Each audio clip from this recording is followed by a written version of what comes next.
পড়ে গেলে খুব বের হয়ে যাবে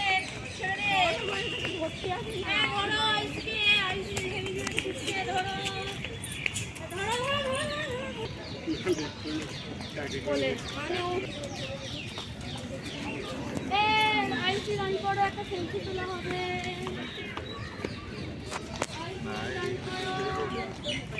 পাপা সেলফি তুলবে।